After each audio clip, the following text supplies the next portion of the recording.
Thailand. Light gold and green tangle overhead and underfoot. Thailand, never monotone, cracks the senses wide open.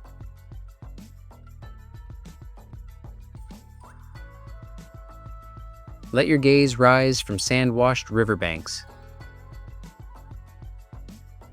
and skip across sunlit temple spires while thunderclouds fuse above limestone cliffs and powdery bays. Crowded markets unravel in 1,000 tongues and hundreds of colors.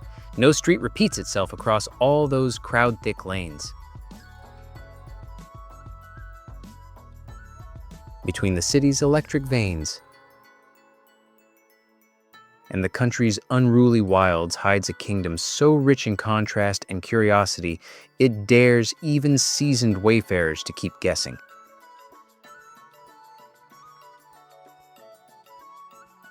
So, take heed. Stay riveted right to the closing credits. The most photographed marvel in all of Thailand waits as your astonishing finale. A vision so magnetizing, even the most camera-scorched travelers wind up holding their breath.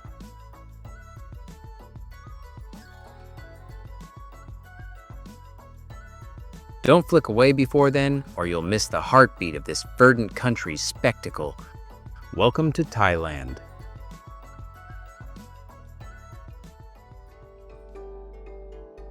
Bangkok Grand Palace and Wat Phra Khao.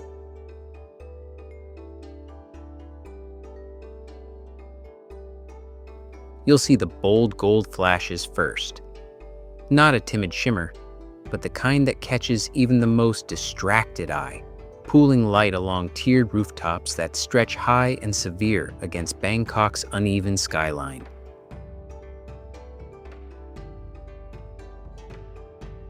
The Grand Palace hums with movement, a steady tide of people drawn not only by spectacle, but by that ineffable pull certain spaces command.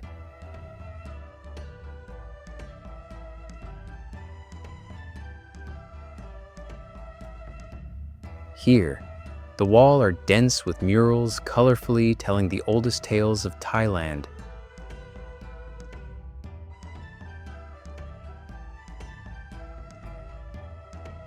And spires tilt skyward as if in conversation with the heat-hazed air.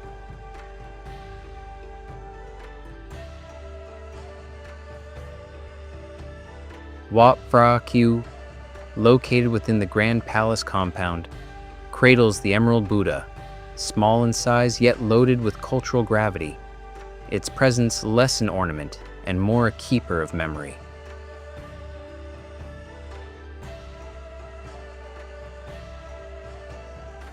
The compound was razed in 1782, the very year Bangkok became the capital. Monarchs lived and ruled here, wrapped in layers of ceremony.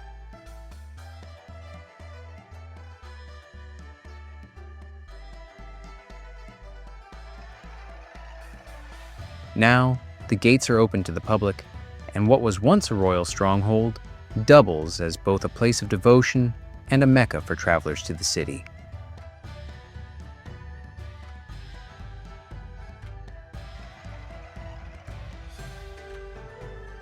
Outside, street vendors, shaded by umbrellas, cluster along the nearby lanes, and the air shifts with the hum of shoppers.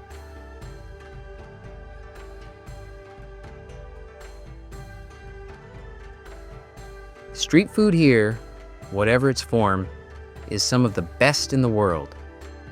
Although the city's myriad street food stalls can seem overwhelming, it's an exciting and visually beautiful scene, and one not to be missed.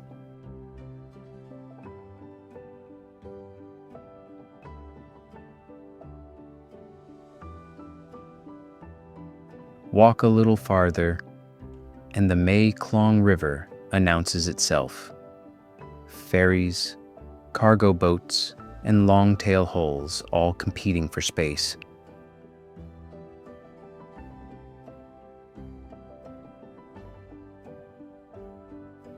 A few streets away, the doors of the Bangkok National Museum open to collections that, in their own way, frame Thailand's broader narrative.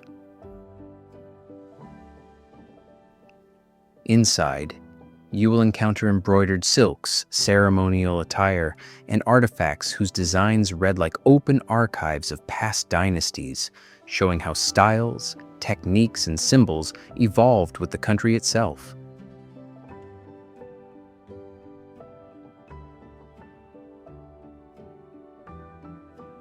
The museum also houses astounding pieces ranging from royal artifacts to Buddhist sculptures and traditional paintings, and is a must-see for anyone interested in the culture of Thailand.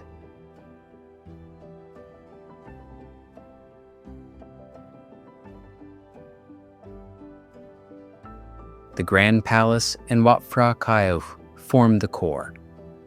Around them spins a constellation of places, temples, gardens, galleries, each offering another lens through which to read the city and perhaps the nation.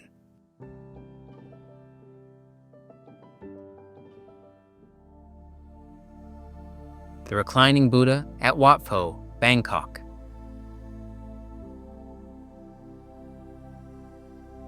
Feet tread on cool tiles, rows and rows, each surface glossed just enough to throw gleam a bit in the overhead glare.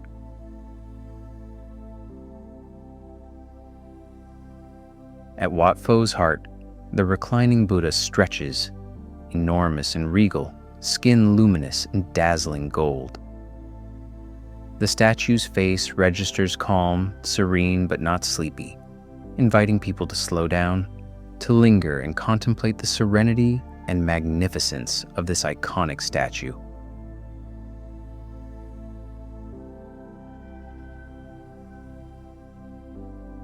Nobody ever gets the whole thing in one glance. You will have to stroll along the length to understand the impact.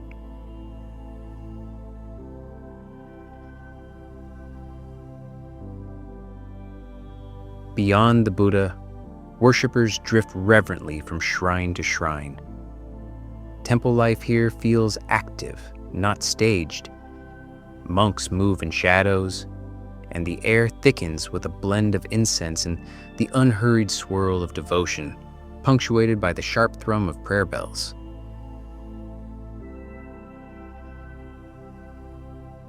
Outside temple gates, life rattles along on a different beat. Street vendors position themselves with an eye toward both tourists and locals. Food isn't a sideshow, it's part of the journey, fueling feet for further adventure.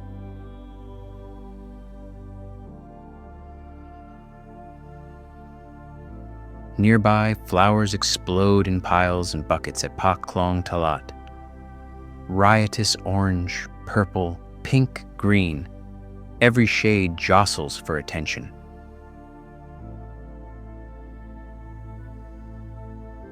Sellers braid offerings by the dozen, fast fingers moving with practiced efficiency.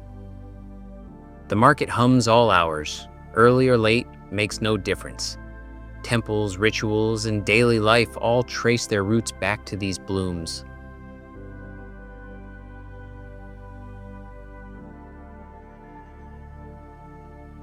A quick turn leads to the Khao Phraya river's edge.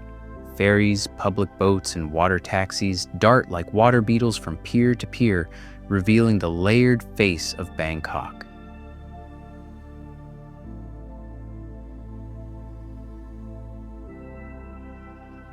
Temples peek out between apartments, shrines are stitched along the banks, markets thrum with activity, and history is everywhere.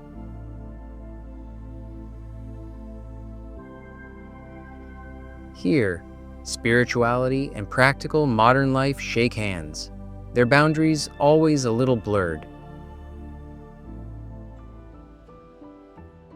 Chatuchak Weekend Market, Bangkok.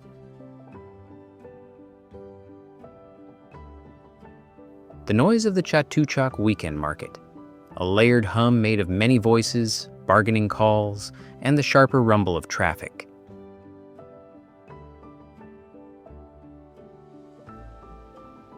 The weekend market spreads in every direction like an unplanned city, each lane an artery carrying streams of people past tin-roofed stalls and open front shops. You can't see the edges.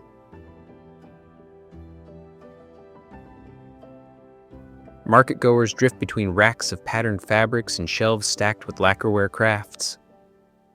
Wooden carvings share space with second-hand denim, and someone a few steps away sells handmade baskets.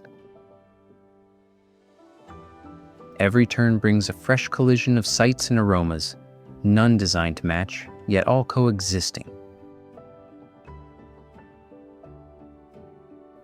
The sheer sprawl teases curiosity. The reward is in stumbling across what you never thought to look for, but desperately need. Since the 1980s, Chatuchak has operated as Bangkok's weekend magnet, drawing in the city's younger crowd alongside veteran traders. Here, it's not only money that changes hands, it's culture too, as generations of traders, rooted in the same place, continue the traditions they've upheld for decades. The market changed as the city did, folding in global trends without losing the raw, slightly improvised look that keeps its edges unpredictable.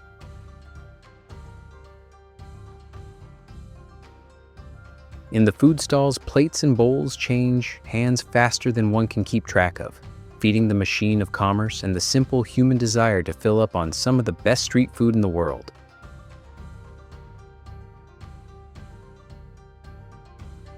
Yet just steps away, the tone shifts entirely. Chatuchak Park unfurls like a sigh holding your breath. Wide paths circle small lakes, trees lean over the water, and cyclists roll past strollers. It's public space in its finest form, used daily and offering that odd calm you can only appreciate after the surround sound chaos of the market.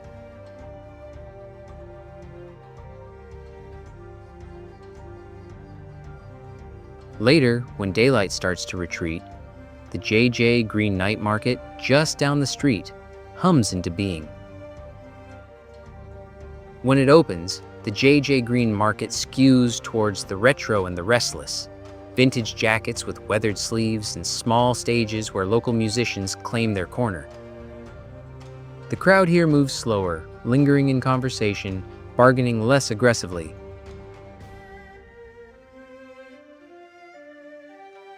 Chatuchak in full flight is a working map of urban culture and a quick primer on Bangkok culture, all in a single weekend.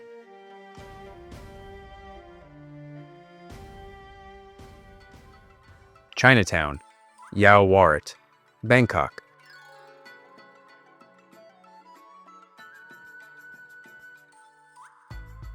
Neon spills across the asphalt here, not in polite glimmers, but in intense, unbroken puddles.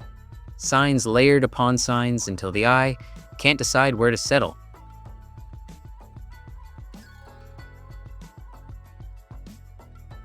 Bangkok's Chinatown bends and twists through streets carved out by Chinese traders more than 2 centuries ago.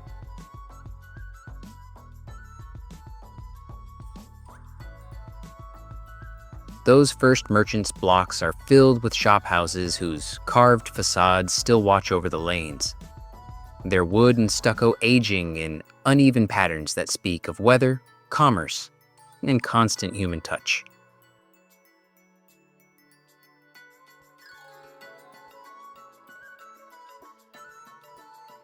By night, the pavements undulate under waves of people. Market stalls squeeze into every spare gap, their awnings low, their counters bright under hard light. The crowd moves in currents. Some stop to examine fabrics or bargain electronics, others angle toward a temple archway glowing between the buildings.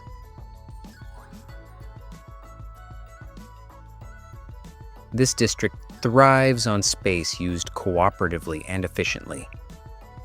Merchants, performers, and diners share the same stretch of road without fuss. The air hums from their combined energy and activity.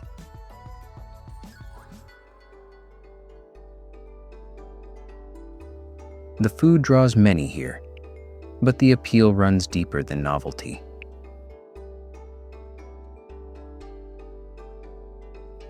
Kitchens function as living reminders of migration, each recipe a piece of the journey threading through the past.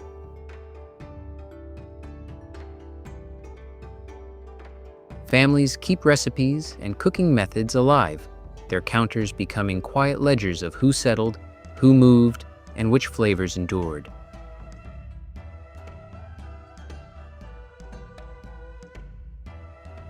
Between them, gold merchants sit behind polished counters, their shop signs hanging like banners under the street's layered wiring, a long-standing anchor to both prosperity and trust here.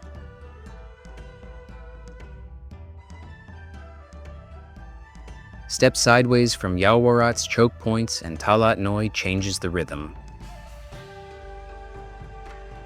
This is the artist's quarter, and it just feels different. It evolved slowly and still carries the bones of an old trading district, but is dressed now with painted walls, sculptures of recycled metal, and cafes and buildings once used for storage or machine work.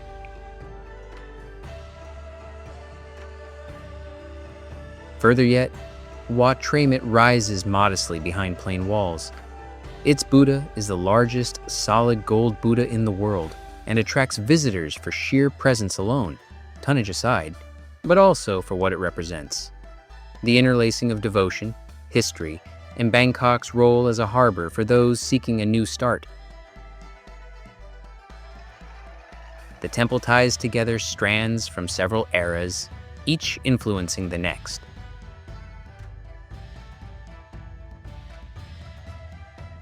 And so, Chinatown compresses the weight of migration, trade, and expression into a few streets that seldom sleep. Here, the glow is electric.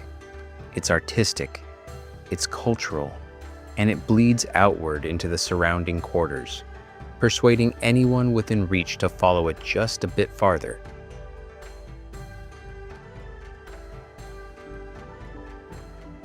Chiang Mai Old City and Temples. 700 kilometers from Bangkok, stone walls press close, tracing a jagged square around what was once the very mind of the Lanna kingdom that flourished for 6 centuries.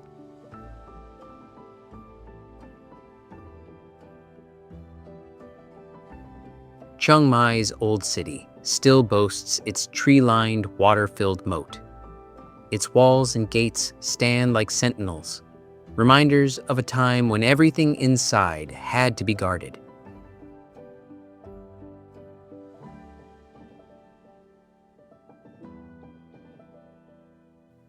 Those same gates, weathered and imperfect, now greet a different kind of flow.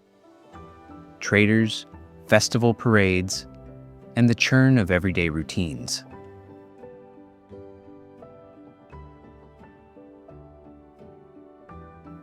Temples populate nearly every block, some shouldering centuries, while others were rebuilt, but still cradle the same chants within their walls.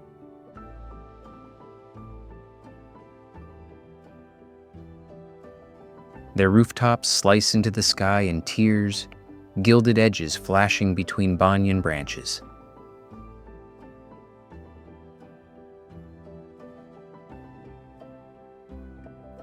Inside, the scent of aged timber and incense lingers as saffron-clad monks move in a rhythm that pays little attention to clocks.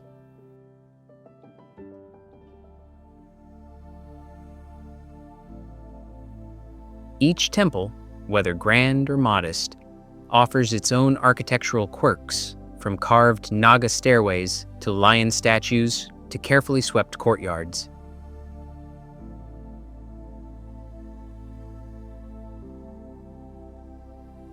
Between these pockets of reverence, the streets tilt toward a different register.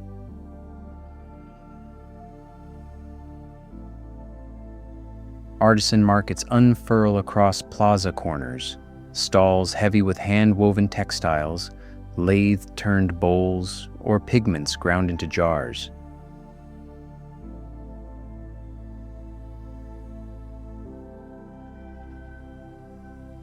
Night bazaars create their own glow, the air thickening with barter, music, and the slow whirl of foot traffic beneath stringed bulbs.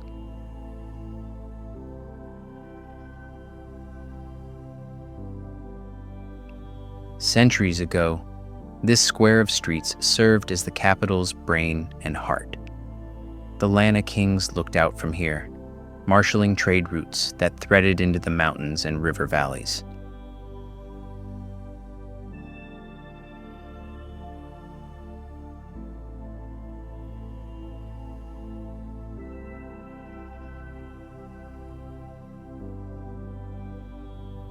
Now, the old city functions as a living museum with no entry fee, each turn revealing how heritage folds itself over modern life.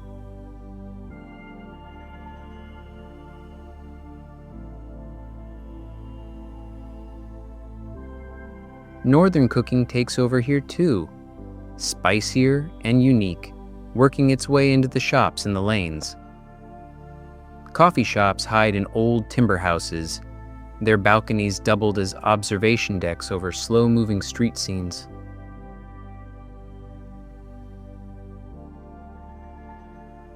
Push toward the moat, and Tha Phaha Gate commands the view, a flat-faced reminder of the defenses of earlier ages.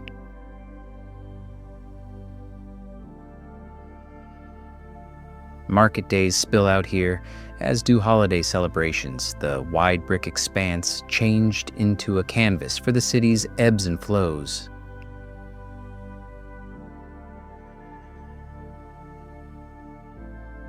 Beyond that, the Ping River draws its own long line through Chiang Mai. River walks reveal a shifting sequence of markets, shrines with thin sticks of incense bending in the air, and renovated warehouses now claimed by galleries and cafes.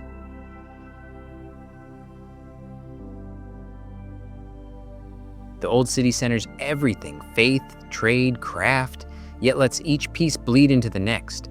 It's less a preserved relic and more a living shape, one still breathing, still rearranging itself.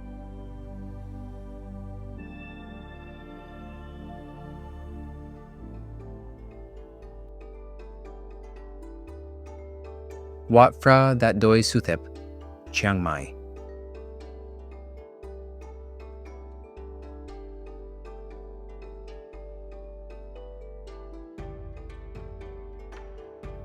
Stone and forest converge far to the west at Wat Phra That Doi Suthep Temple. It sits on a mountain cloaked in dense green, clinging to a shoulder of rock as if it grew there rather than was built.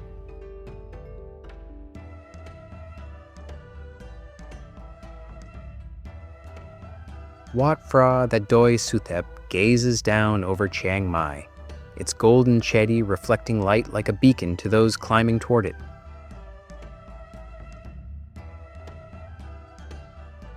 For many, the ascent itself feels woven into the purpose.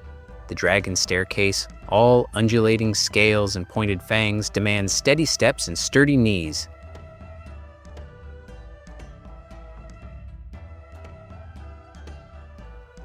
The atmosphere shifts as the height increases. Sounds from the city below fade, replaced by the softer register of bells chiming.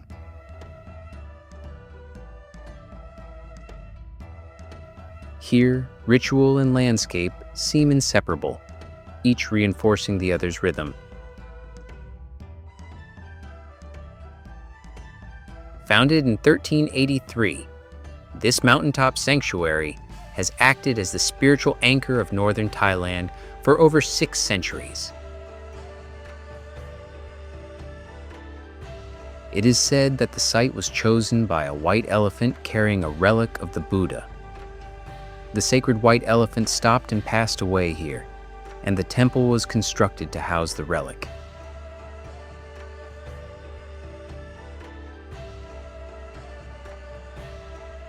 Below and around its plateau, Pui National Park spreads out in every direction.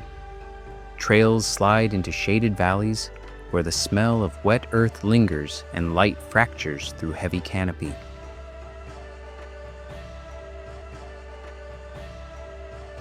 Waterfalls break the quiet without shattering it, sometimes revealed only by taking a side trail or listening for the steady roar of falling water.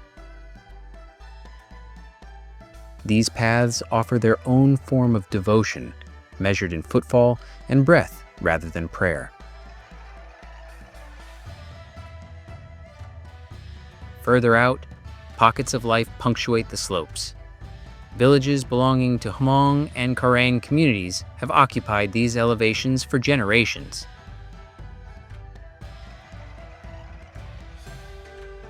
Their markets and workshops operate as open-air galleries of craft, clothing dyed in deep indigo, silver ornaments catching the mountain light. Traditions shift slightly with the pull of ecotourism, but the core of their work still ties to land, season, and memory. From pagoda to waterfall, from stair to village, each layer threads into the next, producing a place where devotion and geography meet in harmony.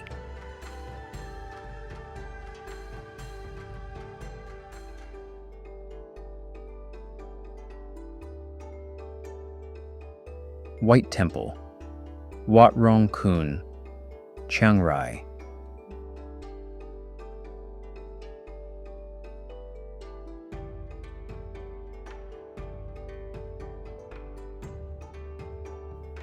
White can be an uncompromising color. It refuses to hide flaws, and in the glare of a northern Thai afternoon, Wat Rong Khun embraces that challenge entirely. The temple doesn't just wear white, it radiates it, every finial and gable dressed in mirrored glass that flickers with each shift of light.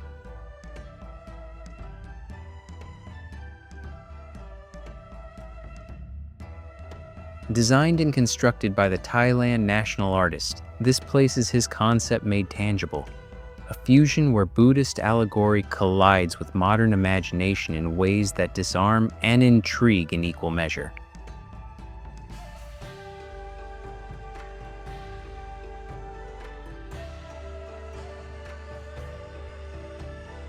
Figures, some drawn from scripture, others from decidedly modern mythologies, emerge in relief along its surfaces. Their forms don't fall into tidy categories. Demons, deities, and unexpected faces share the same narrative friezes, woven into the larger symbolism that the temple's creator began shaping in the late 1990s.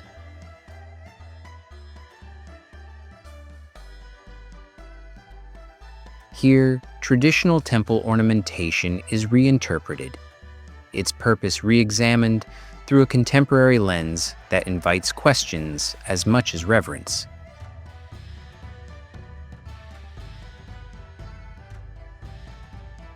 Approaching the bridge that leads inside, visitors step over a forecourt crowded with sculpted hands and faces frozen in expressions that defy easy reading.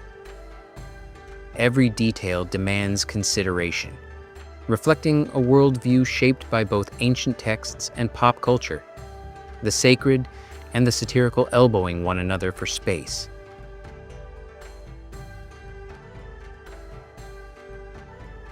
Inside, murals bend expectation again, folding in recognizable modern imagery alongside celestial forms.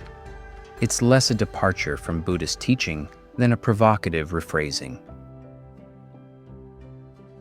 A short drive away, the Black House Museum, Ban Dam, presents a counterweight. Its black teak halls, lined with horned skulls, pelts, and carved furniture, evoke a lens on mortality and power through absence of light. Where Wat Rong Khun dazzles, Ban Dam absorbs, pulling the viewer inward. Both, however, spring from deep engagement with Thai identity and the role of art in framing life and death.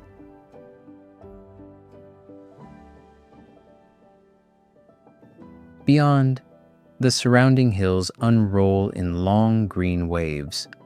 Tea plantations pattern their slopes, clean lines of planting and pruning, as deliberate as any painter's brushstroke.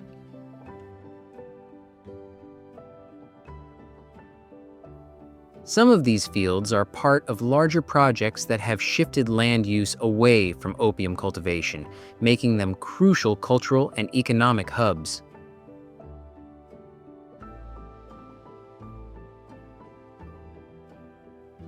Wat Rong Kun sits within this triad: temple, museum, farmland, each articulating its own vision. Together they form a conversation, one in white and mirror, one in shadow and timber, and one in leaf and soil, all speaking to the persistence of creation.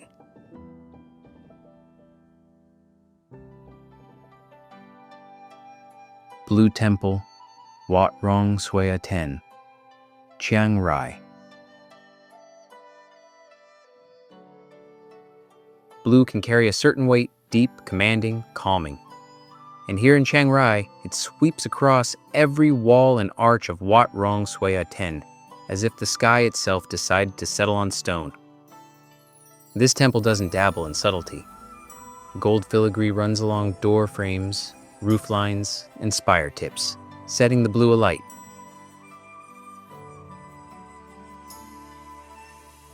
Walk inside and the air becomes cooler, but no less saturated. A towering Buddha, pale against the indigo, draws the gaze upward. The scene balances reverence with spectacle.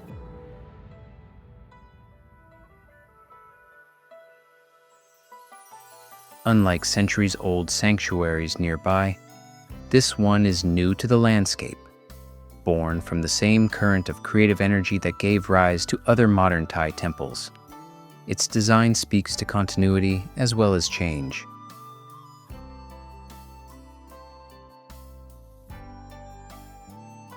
Traditional motifs cling to the structure, serpent balustrades, tiered roofs.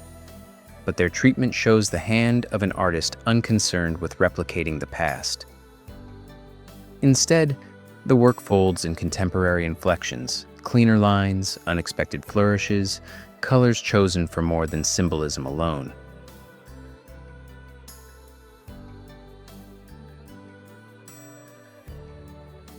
Nature makes itself known not far beyond the Rimkok city edge. Khun Korn Waterfall is the tallest in the province. Dropping through dense jungle, its thunder announces it before it comes into view.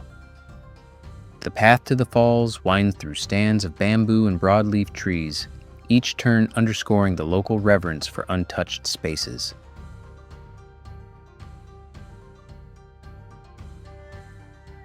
Back in town, the Chiang Mai clock tower rises from a traffic circle impossible to ignore. Gilded and intricate, it serves both as a central meeting point and a living sculpture, catching light in ways that stop astounded passersby long enough to look up. Created by the same artist behind the White Temple, it carries that same blend of regional ornament and contemporary intent.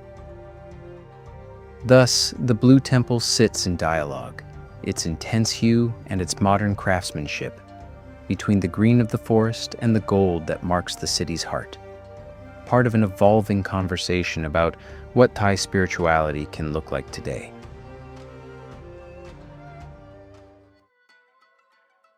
Phuket's Patong Beach.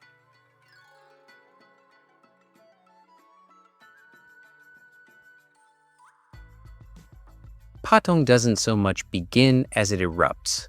Sand, sea, and human commotion all pressing against one another in a strip that never seems to rest. Daylight sharpens the turquoise shallows, waves folding and unfolding on a shoreline with loungers, jet skis, and the occasional paddleboard. What began in the mid-20th century as a sprouting coastal settlement has since twisted upward and outward into Phuket's most talked-about strip. Somewhere between the first guest houses and today's high-rise resorts, Patong learned how to sell both daylight leisure and night-long abandon.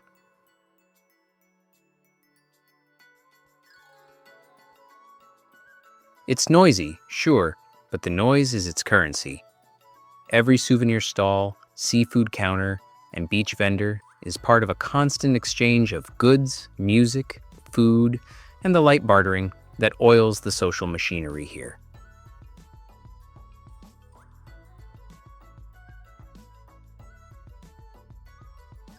The promenade ties it all together. By day, it's a restless ribbon of sunburned wanderers weaving between shaded stalls.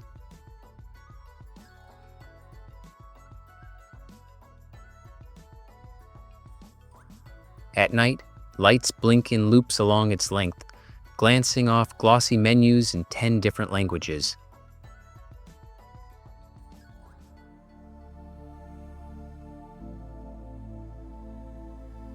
The atmosphere here doesn't bother with subtle categories. Locals and travelers, workers and holiday makers all slide into the same orbit.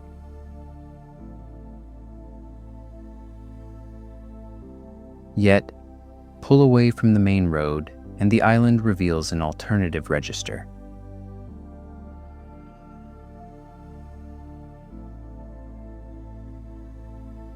Hidden coves lie beyond the headlands. Places like Freedom Beach trade Patongs rush for water lapping at near-empty sand.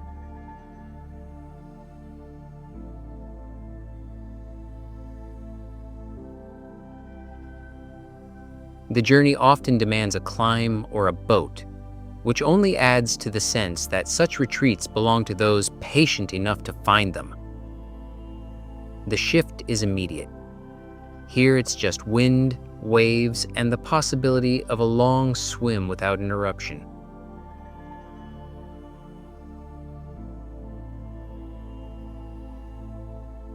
Head inland and eastward, and the environment changes again. Old Phuket town steps forward in painted pastels and ornate trim, the imprint of Sino-Portuguese merchants still etched into its architecture.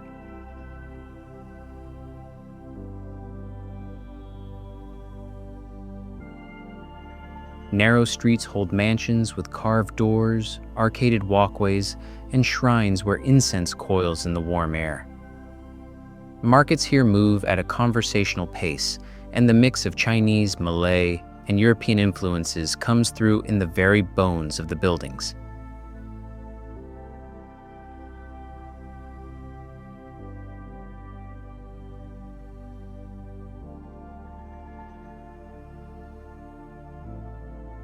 Patong remains the island's stage, loud, crowded, unapologetic, but it's framed by settings of an entirely different mood. From hidden sand to century-old shop fronts, this stretch of Phuket proves the island can speak in more than one voice, often within the span of a short ride.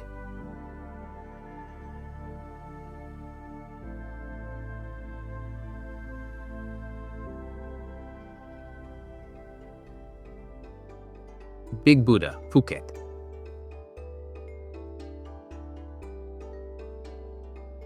Big Buddha rises above Phuket with a confidence that only something both new and monumental can possess.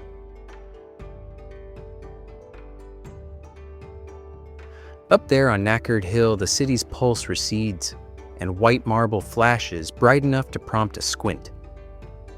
The statue drapes its base in the loose whorls of a sculpted lotus, its gaze cast over coastline and settlement alike.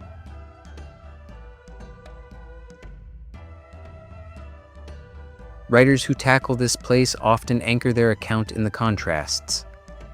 Bright marble against ragged clouds, open sky set against the tight clutch of tropical growth below.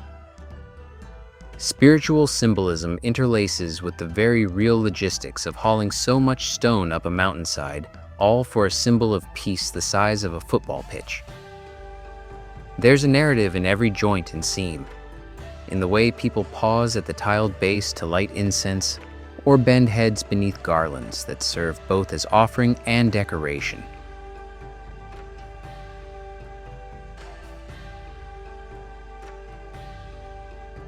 It's not only the Buddha that keeps people climbing this hill.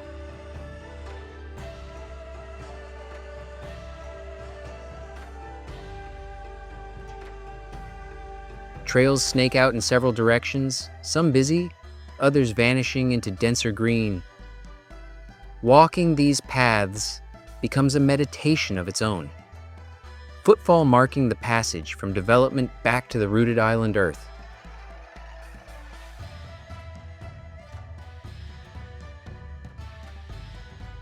A different sort of encounter awaits just below.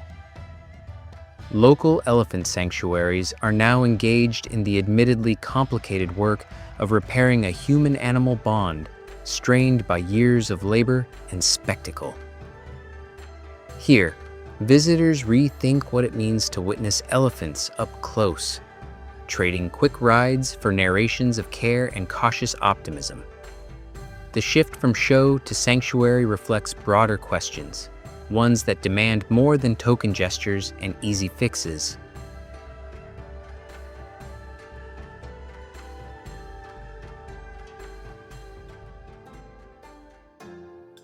Down along the main road, Wat Chalong claims another thread in the island's spiritual weave.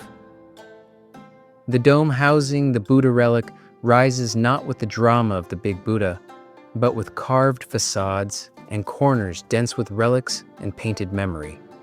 The most visited temple in Phuket, locals and tourists drift through at every hour, overlapping the sounds of ongoing worship and quiet appreciation.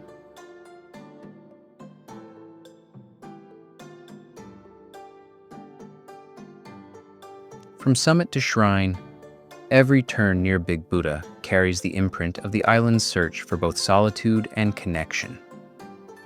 Looking out across the patchwork of trees, rooftops, and distant surf, a person can't help but feel, well, just a little humbled. And maybe that's the point on this particular piece of Thai high ground.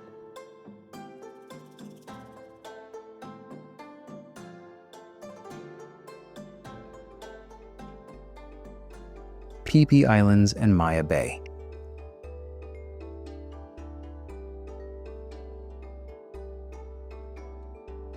Limestone cliffs surge straight skyward from the Andaman Sea here, rising like ancient ramparts around pockets of improbable turquoise.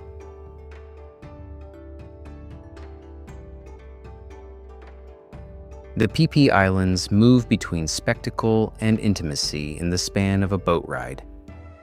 Long tails skirting sheer rock faces, kayaks nosing into glass-clear shallows, divers vanishing into the deep blue beneath reef-striped ledges.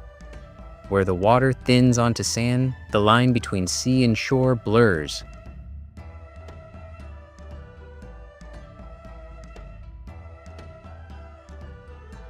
The enclosing cliffs of Maya Bay create a natural amphitheater, muting the horizon and drawing the gaze inward to the mirrored loop of bay and beach.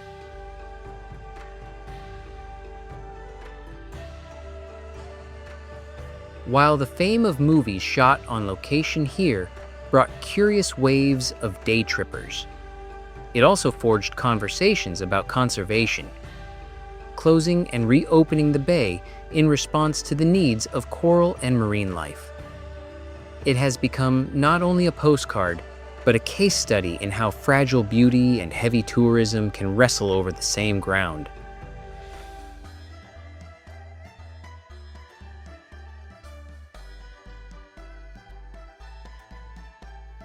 Above and away from the crowd magnet beaches, jungle trails coil through dense canopy. These paths, sometimes little more than a shoulder-wide mark in the undergrowth, climb to viewpoints where the islands reveal themselves in full. Sand crescents, reef shadows, and the trailing wakes of departing ferries stitched together in one glance.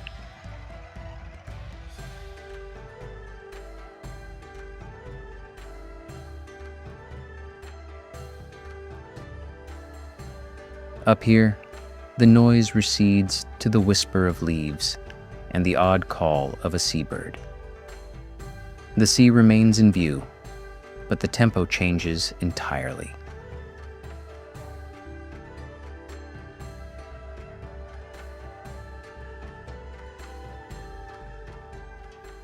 As daylight slackens, the island's mood pivots.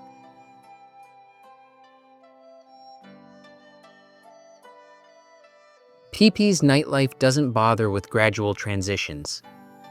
Beach stages flare to life, drums and bass, finding their echo in fire-juggling loops and dancers threading flame across the sand. Groups scatter into beanbag lounges or low-lit bars, the conversations as multilingual as the menu boards.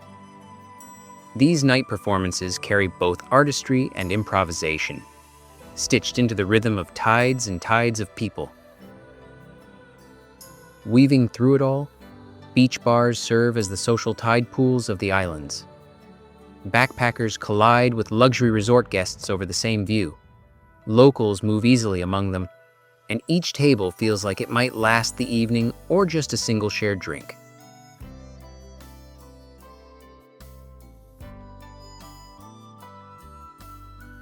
The PP Islands exist in a constant state of motion. Boats docking and departing, waves breaking, then smoothing. Visitors climbing for the view and descending for the next swim. It's this interplay between spectacle and seclusion, global gaze and fragile reef that makes the stretch from Maya Bay to the farther jungle ridges far more than just another Thai beach scene. It's a stage shaped entirely by water and stone, yet animated every day by the people who cross it.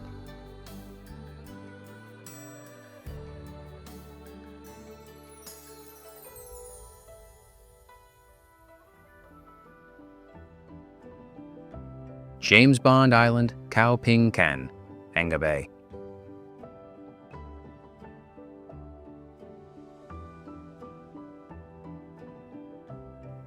Jagged stone columns shoot sideways and straight up from a patchwork of green water, the kind of scene that theater designers envy but never quite pull off.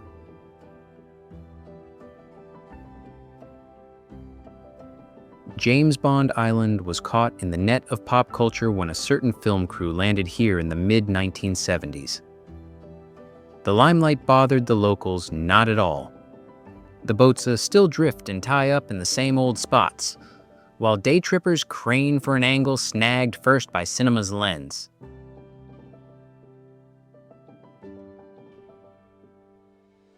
Still, you don't need a camera or a tuxedo to feel the place's strange magnetism.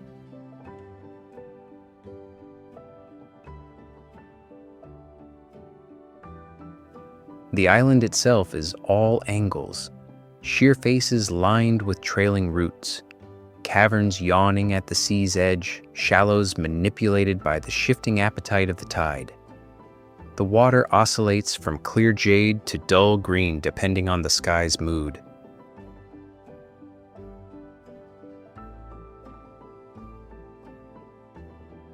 Each lagoon or cave seems pulled from the patient work of wind and rippling saltwater.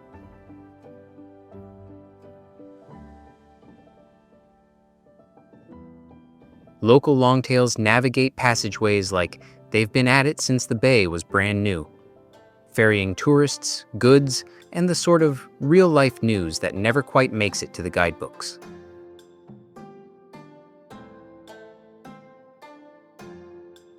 Tucked against floating walkways and patched together docks, the sea gypsy villages float, commune style, on the skin of the bay. The Moken people move with the weather and the fishing tide.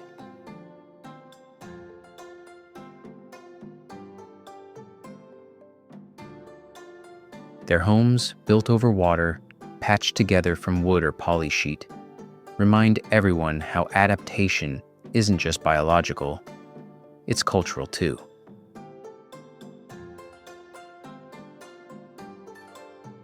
Here, the rhythm loops between arrival and departure, the hard realities of commerce.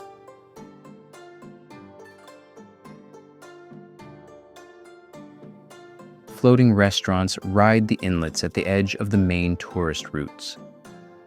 They mix chatter in a half-dozen languages and boatmen eating shoulder to shoulder with guides and backpackers.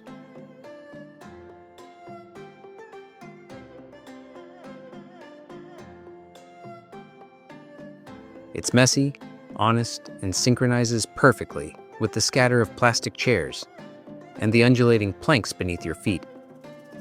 A scene built for stamps, postcards, or wide-angle lenses.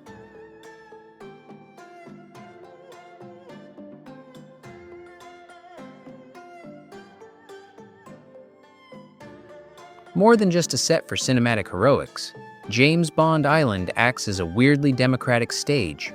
Rock, water, people, and pop myth, all whirling together under the same hot sun.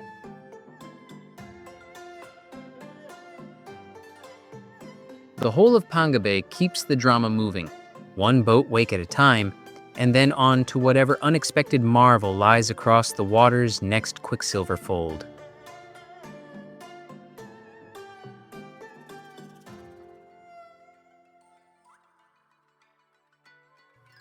Railay Beach, Krabi.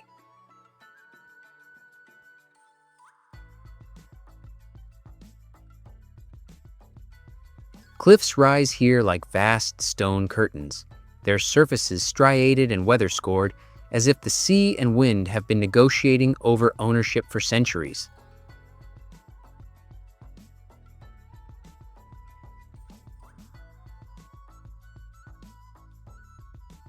Railay Beach lies folded between them, set apart from the mainland by headlands impassable by road, which means every arrival comes by boat. Longtails nosing through shallows before sliding onto sand the color of pale clay.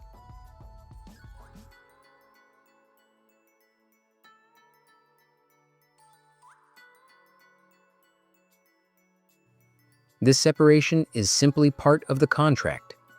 Step ashore, and the pace changes almost without consent. Along the shoreline, limestone caves open abruptly, their entrances draped in tangled roots or curtains of mineral growth.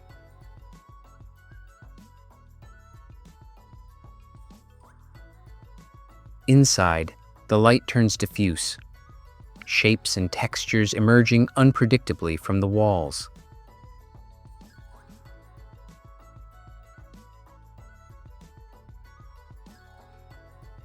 Mangroves take the other flank, root lattices rising from brackish shallows where small fish scatter in quicksilver flurries. The place feels both enclosed and limitless. Cliffs steering the view upward, sea drawing it out to the horizon.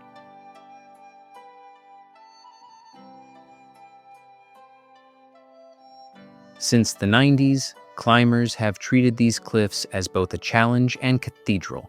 Chalked fingers and steel bolts track routes across faces that, from a distance, appear insurmountable. By mid-morning, you'll see figures suspended in improbable places, the scene almost theatrical against the backdrop of water and sky.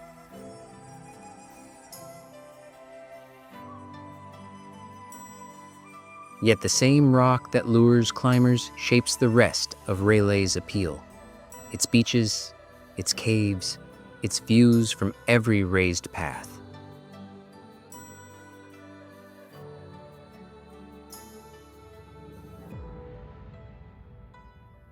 As daylight softens, the air itself seems to tilt toward ceremony. Out on the shallows, kayaks fan out, their paddles slicing gentle arcs into the water. These channels weave among limestone stacks and through mangrove corridors, each turn offering a new frame. Sometimes wildlife moves in close, sometimes it remains only as sound and shadow.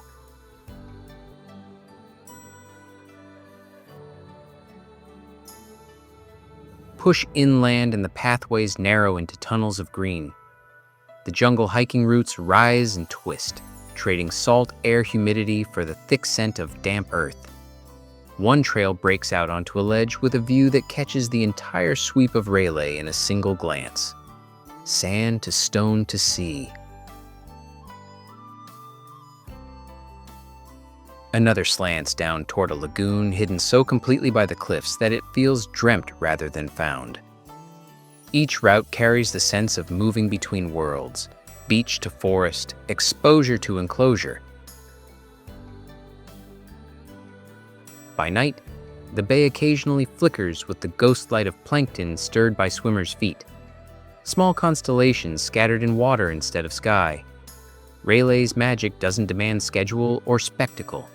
It comes from the way sea, stone, and forest press in together, keeping the rest of the world just out of reach, while allowing anyone here to feel, if only briefly, outside of time.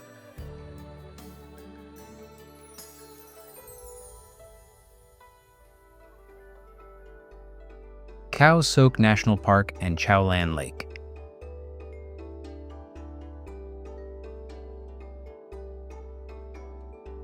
Rainforest here behaves like an old sovereign.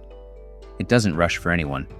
It simply exists, dense and layered, allowing you in only as far as it wishes.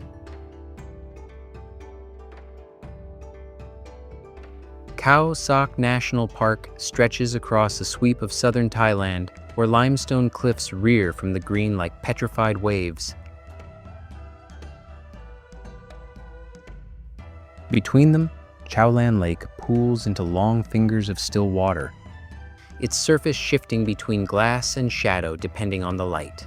The sheer cliffs, streaked in mineral stains, reveal caves in their bases, silent hollows that have known nothing of the modern world.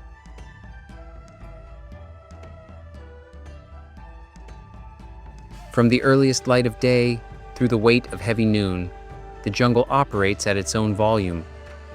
Gibbons send out their calls, a looping chorus that bounces off stone and canopy until it feels as if the forest itself is singing.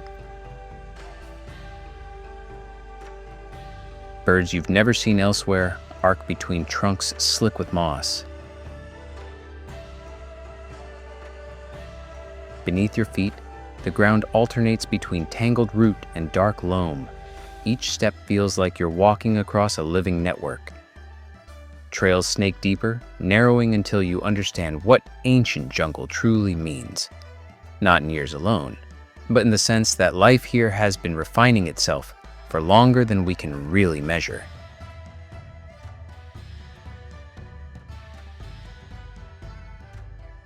Many who venture here spend a night, sometimes several nights, on floating raft houses.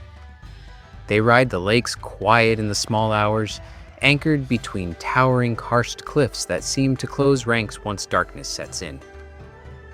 It's a kind of remoteness that strips away the filler of daily life, leaving only the essentials: water, shelter, and whatever the sky decides to send.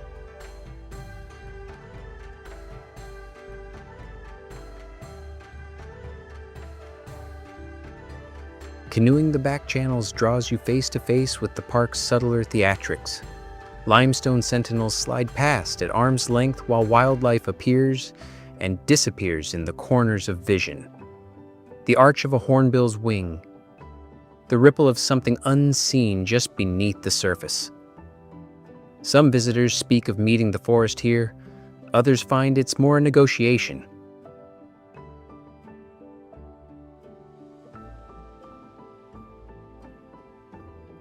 Waterfall tours tempt those needing a different kind of movement, one that follows the downhill rush instead of the still lake. Pools, cold even after hours of sun, collect at their base. Local tales often attach themselves to these spots, lending them weight beyond their simple geography. The jungle closes in tighter here, its acoustics shaped by falling water into a steady percussion.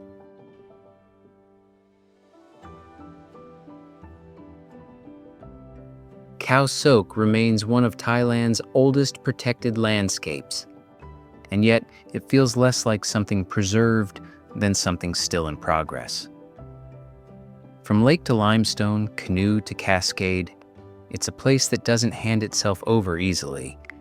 But for those who match its pace, the exchange is more than fair.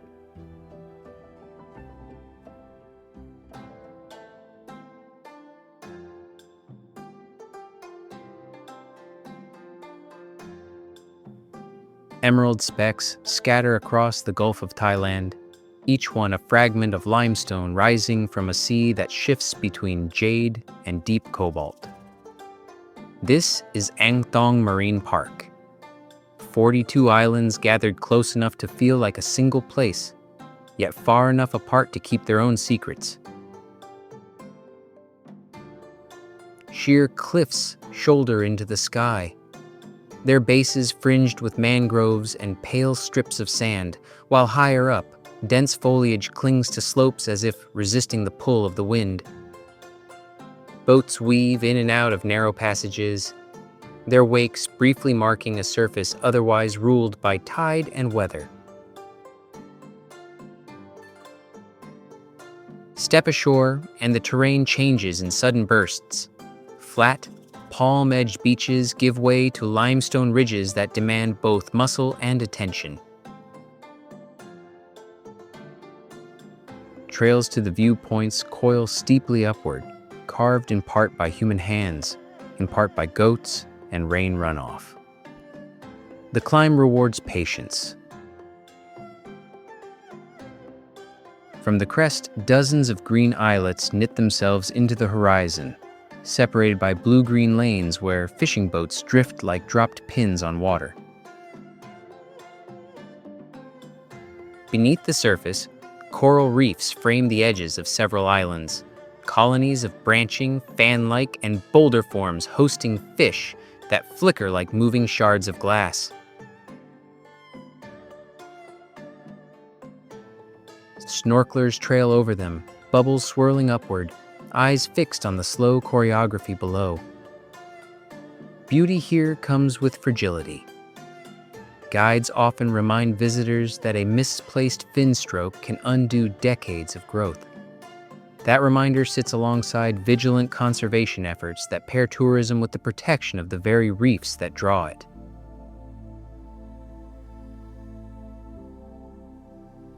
Hidden lagoons appear without warning, often through rock openings so narrow a kayak must turn sideways. Inside the lagoons, the sea turns opaque green, sealed off from currents except for the quiet pulse through subterranean channels.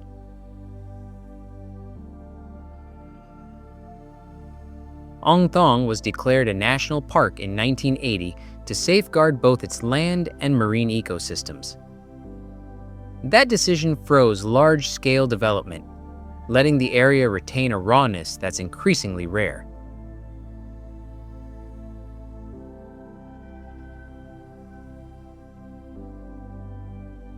From summit tracks to shy coral gardens, it is less a single destination than a shifting collage of sea, stone, and silence, waiting for those willing to follow its channels.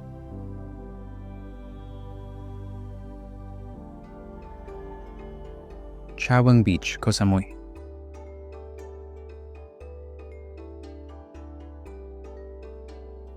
Fine sand draws a pale arc across Koh Samui's eastern edge, interrupted only by palms leaning toward the sea as if pulled by some quiet magnet.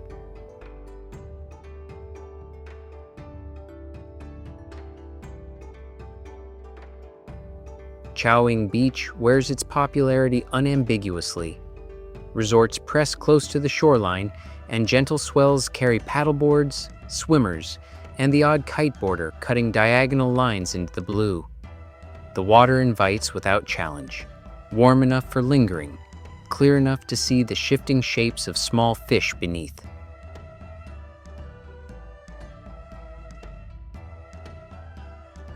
This stretch has been drawing people in earnest since the late decades of the last century, when a few scattered guest houses gave way to an unbroken bank of hotels, restaurants, and bars. The transformation was quick compared to older Thai destinations.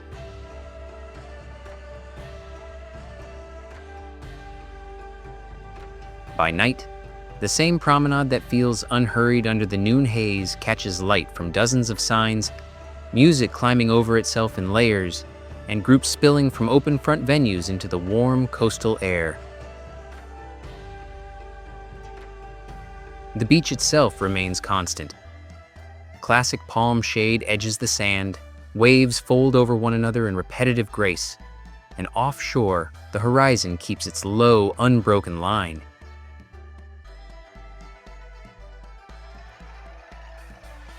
Water sports pull in the more restless jet skiers and parasailers.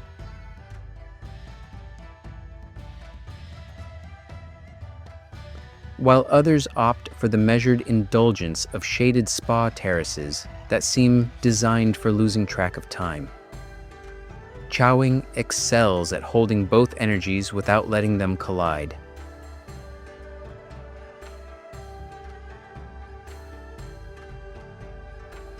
Beyond the beach circuit, the island tilts toward another kind of grandeur. Inland, the Namuang waterfalls drop in tiers through jungle-clad slopes, cold basins forming below each cascade.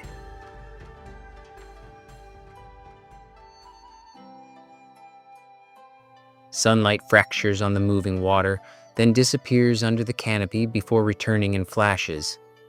The air here carries a different weight. Cooler, touched with the smell of vegetation and stone. And for a while the sea feels further away than it is.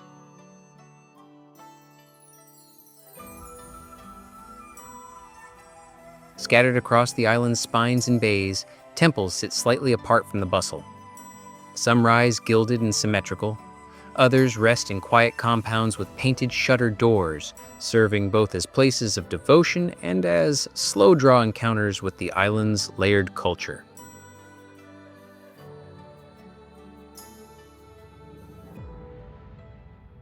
Chowing holds many gears, slow, fast, contemplative, and indulgent. Its appeal endures because it never asks visitors to choose between them. Just as a single beach can contain still water in the morning and fireworks overhead by midnight, Koh Samui can contain 1,000 worlds within one tide's reach.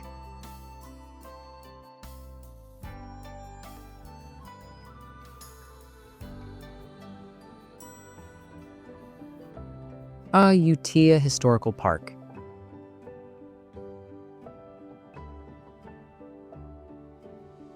Roots grip stone here with the patience of centuries, winding around carved features until Buddha's face appears half-emerged from the embrace of an old Bodhi tree.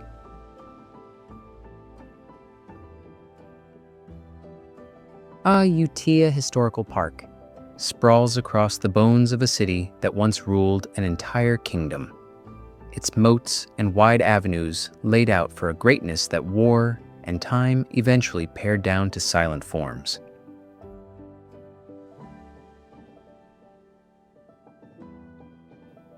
The remaining temples stand in varying states, some weathered into skeletal frames, others holding onto fragments of intricate stucco, as if the city is still negotiating which parts of itself to surrender.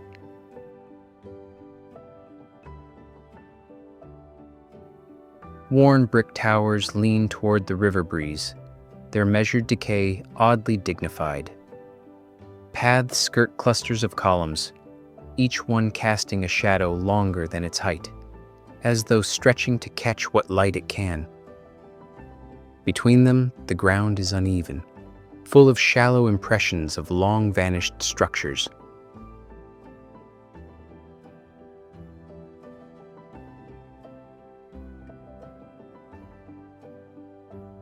It served as Siam's capital from the mid-14th century until the 18th, commanding trade that reached across oceans, drawing influences that still echo in its architecture. You can see the blend, Khmer, Sri Lankan, Burmese, in the shapes of its towers, in the angles of cloisters left standing.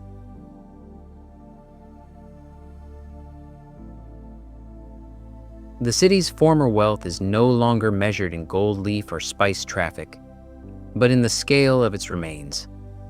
Vast temple compounds that dwarf anyone walking their grounds.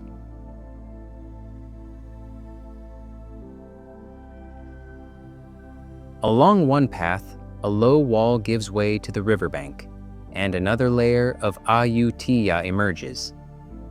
Flat-deck boats cut through calm brown water, carrying passengers slowly enough to take in the skyline of spires. River cruises offer that angled view.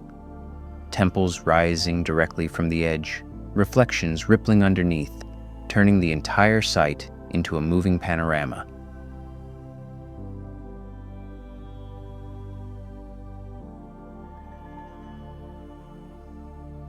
Ayutthaya's strength lies in this layering: the static ruin and the living craft, the ground-level view and the slow river's gaze.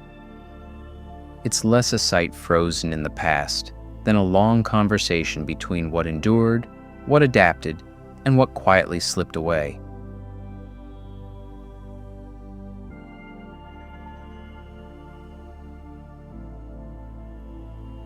From here, it's easy to imagine the current carrying you onward, past the last tower, into the next bend of the river, where another fragment of the kingdom might be waiting.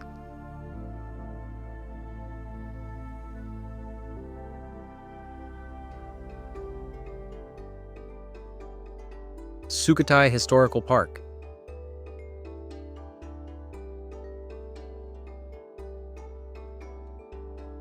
Broad plains stretch under a sky often stripped clean, leaving nothing to distract from the sweep of Sukhothai's ruins. Here, stone and brick sit within a frame of still ponds and open grass, the remains of a 13th century capital that once set the tone for an entire kingdom's culture.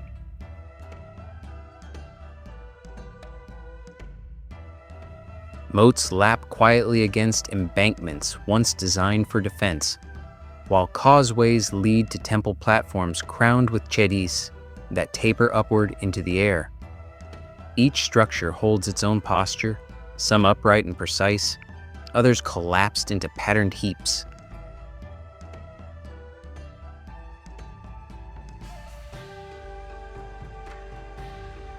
Figures of the Buddha, weathered smooth in places, anchor many of the sites. They sit cross-legged in niches or rise above the ruins, framed by stone pillars like sentinels left to watch over the centuries.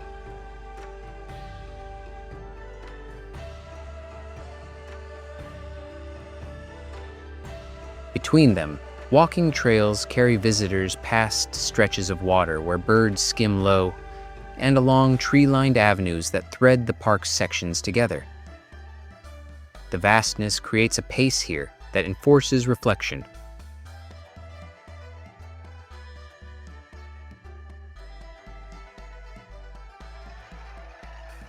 In its day, Sukhothai was the political and spiritual seedbed of Thailand, a place where language, art, and governance took on forms still recognizable now. The temples built here reflect early experiments with proportion and line, less monumental than later capital cities, but no less deliberate. That simplicity lends them an unexpected intimacy, even when encountered alone under the full glare of midday.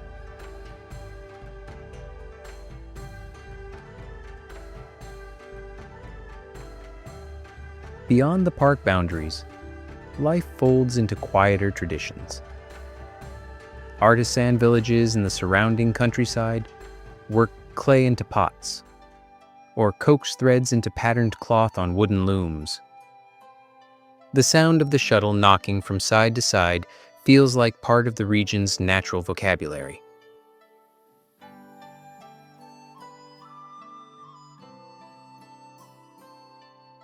These crafts are more than souvenirs. They extend the historical language of the old city into something still living, still being revised by current hands.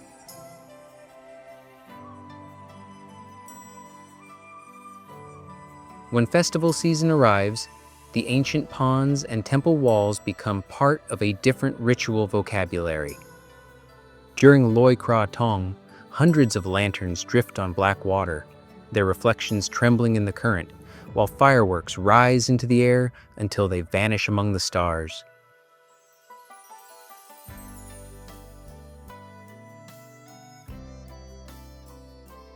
Sukhothai endures as both a reference point and a working model, demonstrating how heritage can breathe when left open to the present.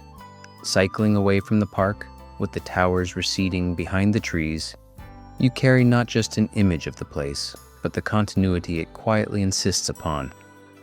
The road outward feels like part of the same design.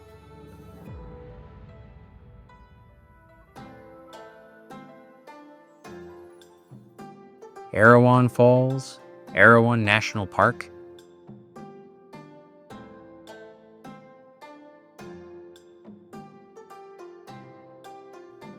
Emerald water steps gently down through the forest here, not in a single rush, but over 7 distinct tiers, each one its own secluded chapter of Erawan Falls.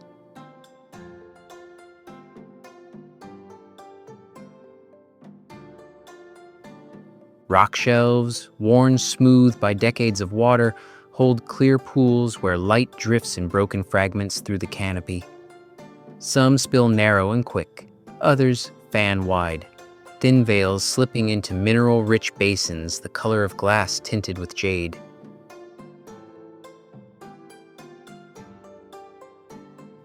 The jungle leans close, roots wrapping around stone, leaves shaking against the spray. You move upward as if leafing through a book, each tier a slightly different mood.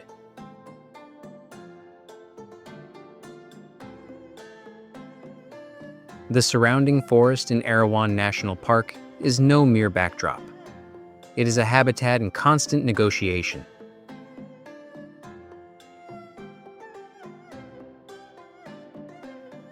Macaques eye hikers from overhanging branches, their curious glances as habitual as the sound of cicadas mounting in the heat.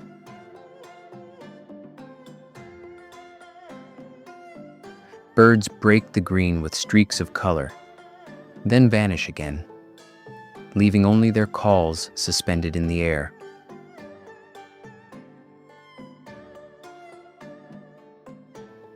Trails wander alongside and across the water, sometimes pressed tight against cliff or root-webbed embankments, other times opening onto shaded clearings where time seems to stall.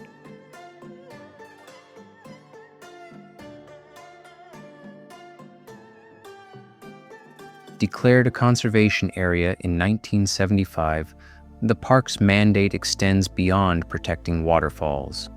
It shelters watersheds, wildlife corridors, and an uncommon quiet for a region so easily reached.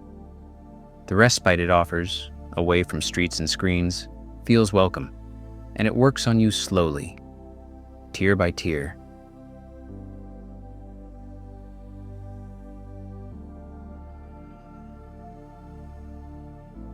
Beyond the falls, the terrain folds into other kinds of retreats. Natural hot springs bubble from the earth in several pockets of the region, the mineral heat loosening the grip of any hike weight in your legs. They offer a therapeutic warmth that asks nothing in return except time. Downriver, the Khao Yai carries long, flat rafts past bamboo stands and sandy banks. The motion is unhurried. Rafters sit low, watching the land swap between cultivated plots and wilder margins that close in so tightly the water darkens under them.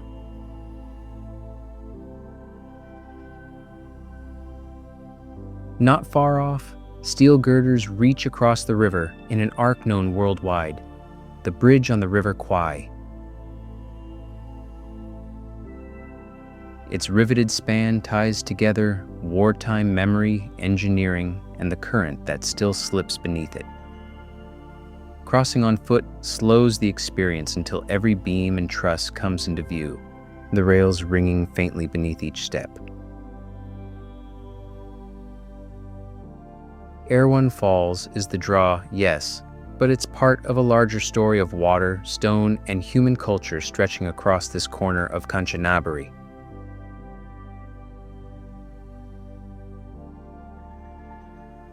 From Turquoise Cascade to Iron Bridge, each piece speaks in a different register, yet all belong to the same conversation, one carried downstream long after you've stepped away.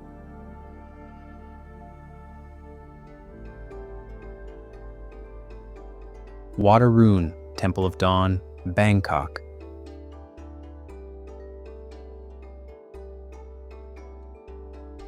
Well done for staying the course until the very end, because here, at last, is the crown jewel. Back in Bangkok, this is the most photographed place in all of Thailand, and one glance will tell you why.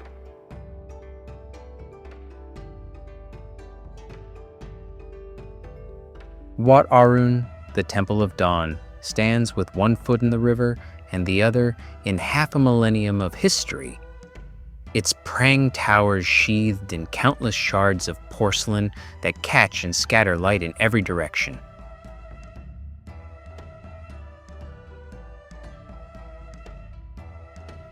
From a distance, they look almost like frost glistening on stone, yet up close, the surfaces teem with florid patterns, guardians, and mythic figures that seem to watch the shifting currents of the Chao Phraya below.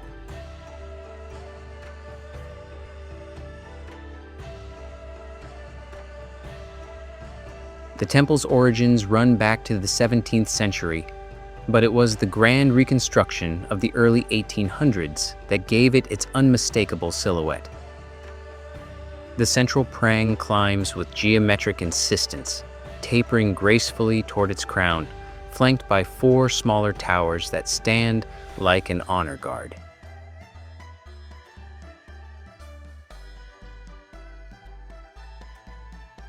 Those who take on the steep stair climb are rewarded with a view that folds together the city's layered soul. Gold temple roofs and glass front high-rises sharing the skyline, river barges groaning downstream while longtails dart in between.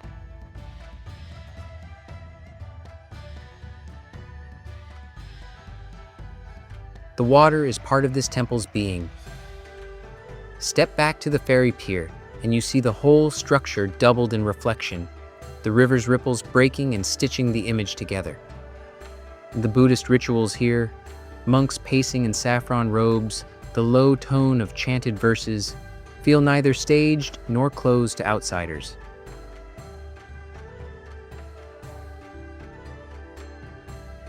A few streets away, the Royal Barges Museum keeps another kind of splendor alive. Long, narrow vessels carved and gilded beyond reason rest in dry dock, each one built for ceremonial processions that still glide along the river on rare occasions. Their prows, shaped like mythical creatures, speak to the same marriage of artistry and ritual that defines Wat Arun itself. Head inland toward the surrounding neighborhoods, and Bangkok's present-day pulse takes on a creative edge. Murals bloom across shop house walls, galleries hide behind narrow facades, and restorations return old timber and plaster to unexpected beauty. It's a reminder that while Wat Arun draws the lens, the city around it continues to make its own images.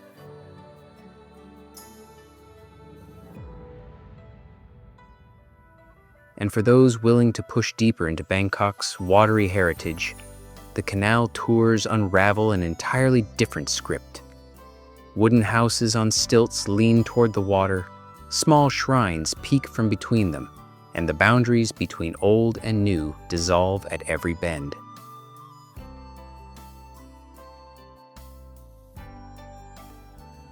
Wat Arun does more than anchor photographs. It anchors the city's memory while still matching its energy. The river will keep flowing, the porcelain will keep catching light, and the cameras, well, they'll keep coming.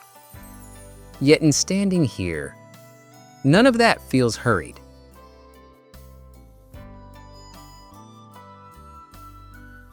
Thailand doesn't just visit your memory. It moves in, rearranges the furniture, and invites friends over.